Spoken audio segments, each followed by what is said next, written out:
Alright, so we got an axe handle. Blank. Well, wedge spring at least. We're using a bevel down bastard head original. Rough it out. So we're gonna do that today.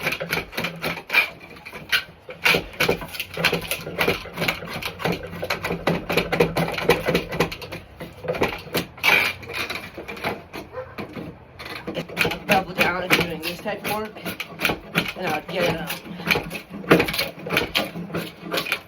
bastard head. So YouTube will add on this carving thing and the sausage dry knife. They're available on his website too.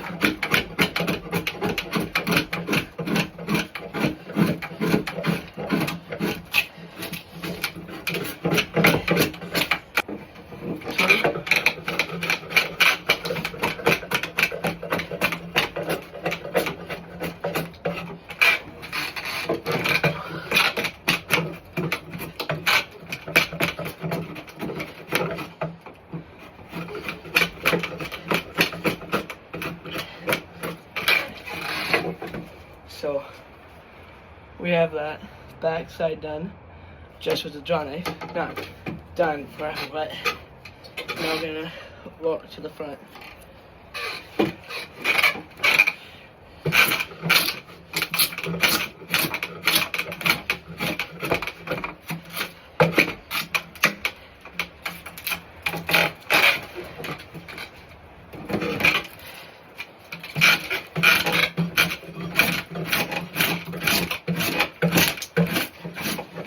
You know, let's see how this draw knife works.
So we have this pretty rough thing. I gotta work on this palm swell, but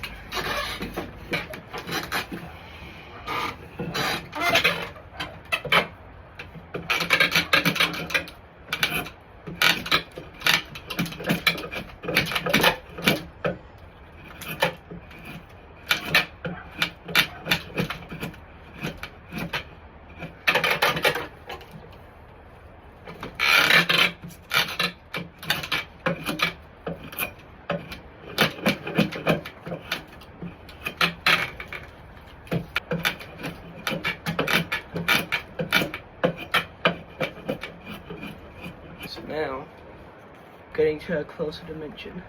Still, you know, really big, but then see, it's really thick. So now we're gonna work at that part, make it as thin. By the way, here's the head I'm putting on it. Big old Bravado. Some people call it a sleeper's axe, or a hewing axe is a few names. I know they don't usually have big handles like this, but I know a lot of times it does fine work. But now I use a spoke shape. I like the metal ones, but mine, I don't have one right now. Pretty worn out. And start round corners.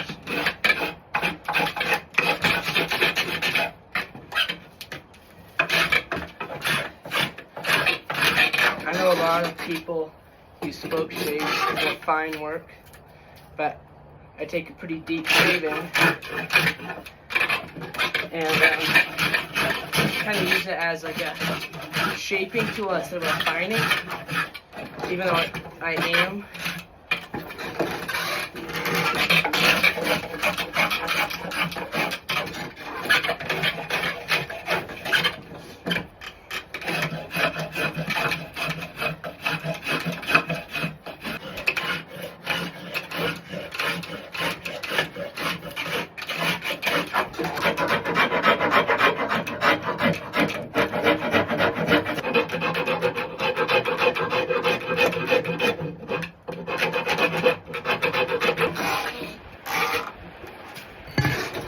It's looking a lot better now.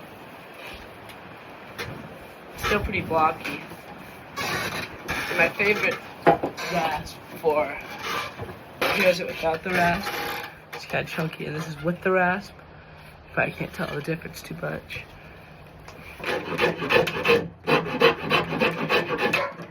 Stanley, no! Feeling pretty nice. The hands.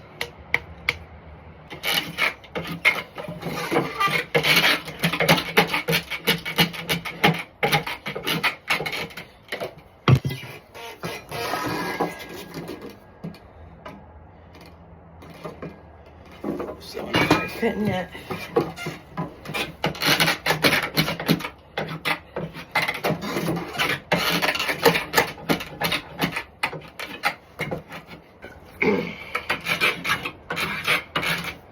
So now I moved down to the spoke shape, so I don't have to hit this part anymore because it's small enough, I think.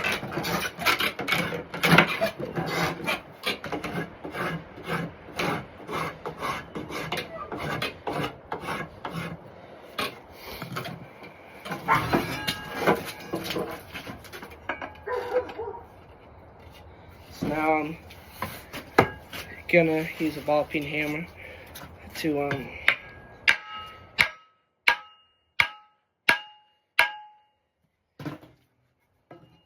see how this fits. See, we're barely in, it's way down here. And I have to chamfer this edge or else you'll get curls like right here. I made an example, which you don't want because it will make a breaking point, because inside an axe eye isn't straight. It's like an hourglass or a bow tie. So it needs to wedge on this way, and that's what the wedge is for. So you don't want any curls. When you deburr the bottom of the axe eye, it will just wedge itself on. It won't cut its way on, so you won't have that shelf. That will be a breaking point. So you want your, since the axe eye goes like this, you want your wood to go on that. So, like this axe for a couple of months, I also made this one, and it has no top wedge. No top wedge.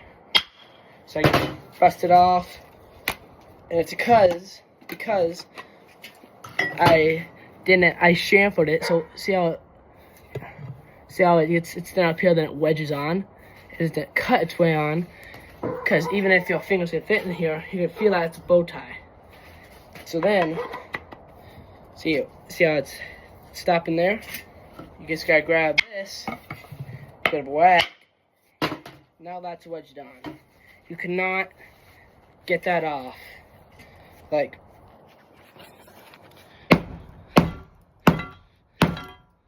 it's not gonna move because you chamfer the edges.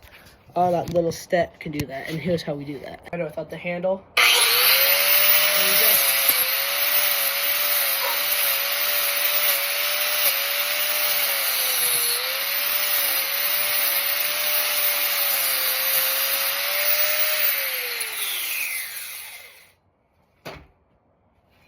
Now, see how that shiny metal? Now it's like this. It's rounded off. So like this. See, like that? That lip, you don't want that. That's what you have to take off. Then we won't get these curls. See how they cuts its way on. See? And you don't want it to cut its way on. So now we're gonna take away this because of that example we made. We don't want it to dig in the wood. We're gonna take these out. And it's gonna take quite a few test fits to get it right. But to do this, I'll either use split shave like this. Usually I do that with hatchets. But for something this big, I'll probably use either the Shinto rasp or this half-round file. So, take away that thing. So now, see the difference? See how much I took down versus this side? So now we do the same. So now, since we took off those curls and stuff that we didn't want, you get to do another test fit. You can always see it already went on a lot deeper. So, use our little fancy tricks.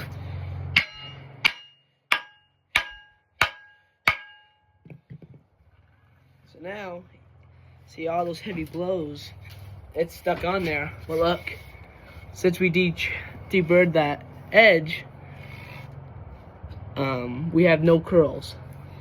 See, no curls. And these look like holes. Looks like you can see through them, but you can't. Since we deburred it, that's just a gap from that. So really, we have a really tight joint right now. But even after all those hammer blows, it's dug in there, but we have no curls. So now, since we deburred it and stuff, we don't have to worry about it breaking. And see, now we're only that far away from that tip, but we want this ear to be around here, probably maybe here, so gotta go quite a bit lower. And block. Then if it gets the axe, I just put it like this. Put my little jig right there. Then I just paint with a ball peen. My little jig in like this. Get my ball peen hammer.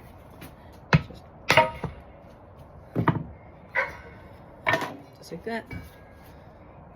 Now we can see the friction marks. We see how there's no line. So now, wherever that friction mark is, we'll take down and a rasp or a spoke shave. Do a test fit.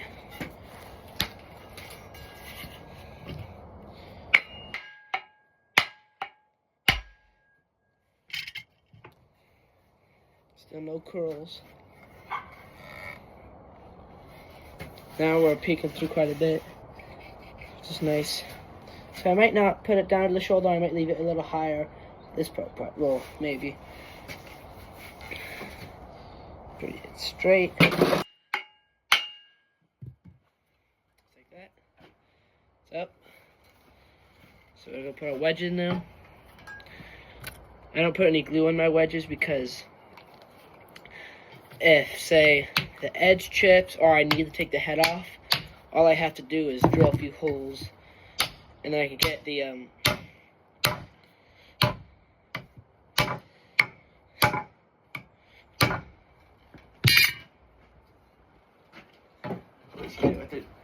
ball peen hammer that I got. The axe has a longer.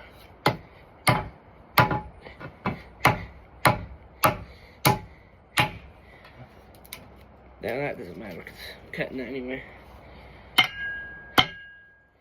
Well, cut that off now. See you then. Mineral oil, because I like mineral oil and I've been using it for a while. And it's not the strongest. It's not very good for the elements, but I put after the mineral oil, I put beeswax on it. I don't really like varnish because it's like plastic.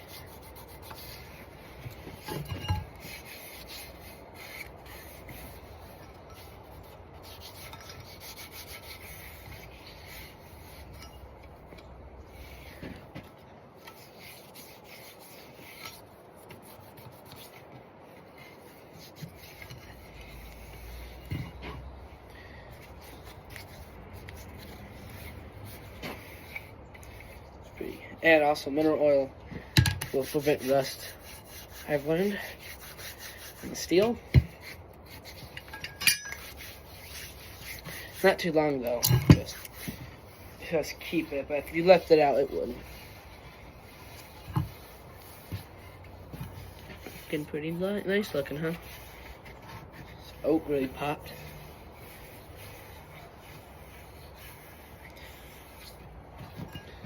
This in green. But yeah, it's a 32-inch handle. The head's huge. The head's 8.5 pounds. Ewing X. Pretty excited. Really excited. And I have a job to hew a beam pretty soon by hand, and this thing will do that job very, very well and efficiently. So yeah, thanks for watching, and please subscribe.